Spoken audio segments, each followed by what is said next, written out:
It began as a leisurely walk down the seafront of Bray, with many stops along the way to take photos and chat with locals.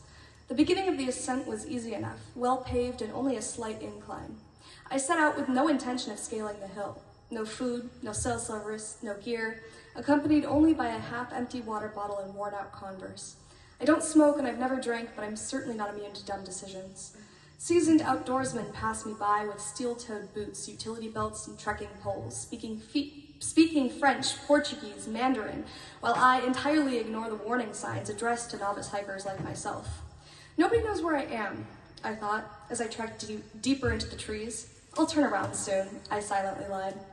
Each new height I reached made me crave more. At a rest stop, I sat on a stone bench and admired the Irish Sea peeking out between the birch trees.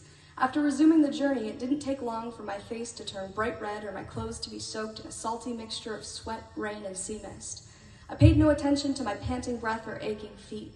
I felt the blisters forming on the backs of my heels, and still I marched on, propelled forward and upward by childlike wonder, a love of Ireland, and great hubris.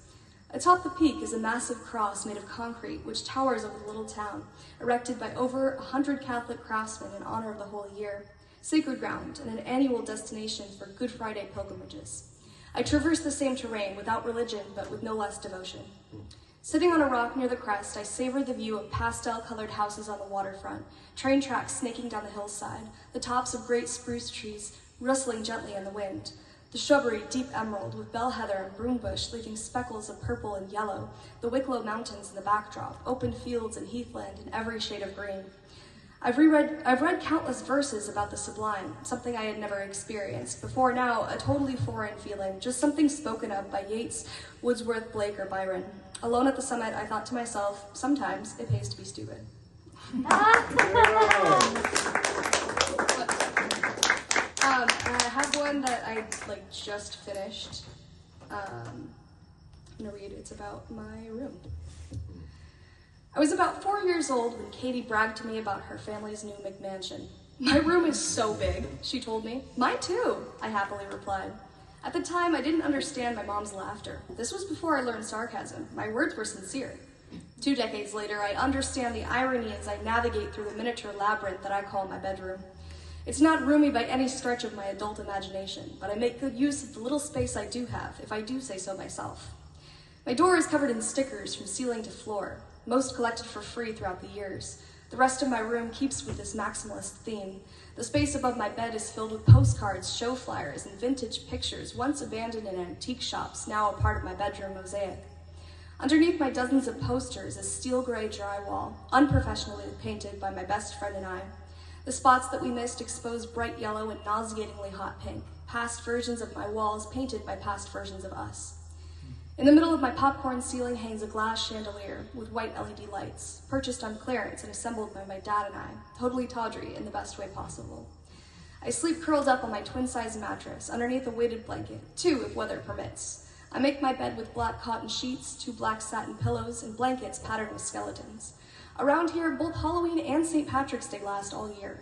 Shamrocks and skulls galore, flags of green, white, and orange, and a memento mori in every corner. My closet is a sea of black, sequin, satin, linen, lace, chiffon, cotton, faux fur, and pleather. All my practical attire stuffed into dresser drawers with a clothing rack for the surplus. My bookcase is an array of analog. The bottom 2 shelves are dedicated to music. Half the CD cases are broken and most of the discs are scratched. They rarely spin anymore, and many are probably unplayable. But they're still treasures I've found in clearance sections, merch tables, and even in dumpsters. I take pride in the variety of genres, showcasing my eclectic taste. The top 2 shelves contain my small library of books I've either yet to read or reread many times over. I've got classics like Poe, Hemingway, Christie, Shelley, Woolf, Fitzgerald. I've got collections of poetry by self-published authors and nearly every Henry Miller novel. Above this sit framed pictures of friends, scented candles, and my pin collection. Opposite my bed are 2 shelves. One is an assortment of souvenirs, tiny snow globes, teddy bears, and keychains bearing the names of nearly every big city I've ever visited. The other is a shrine to the local punk scene. I have no room for a turntable, so the records serve as a part of my memorabilia for bands who never quite made it. Shock Therapy, Muerte Buena, The Cring, High Ground, The Provos, and Vacancy, bands that are now defunct, disbanded, on hiatus, or abandoned in pursuit of steady careers. Over the years, I've kept so many little pieces, splinters from drumsticks, discarded guitar picks, tickets, wristbands, and set lists splattered with dried stains of cheap beer. Cowpunk Jewelry, my one-woman business, is run from this room. I work with my curtains drawn, assembling earrings by the dozen, pairs of pigs, lighters, condoms, cows, Sharpies, vibrators, and more, the weirder the better. My backstop, haphazardly shoved in the corner, obscured by the sticker-bombed structure which once served as my favorite venue's ticket table. My bedroom could give a claustrophobe a heart attack. It is the antithesis of minimalism. It is feng shui blasphemy.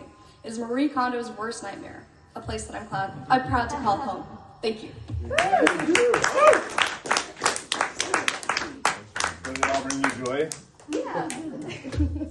I love how, so I've said this before. Well, no, I haven't actually. I haven't said this specifically, but I really love how your attention to what would otherwise be banal detail, really truly enriches what you do, in a really, really brilliant way. It's cool. It's alchemy, actually.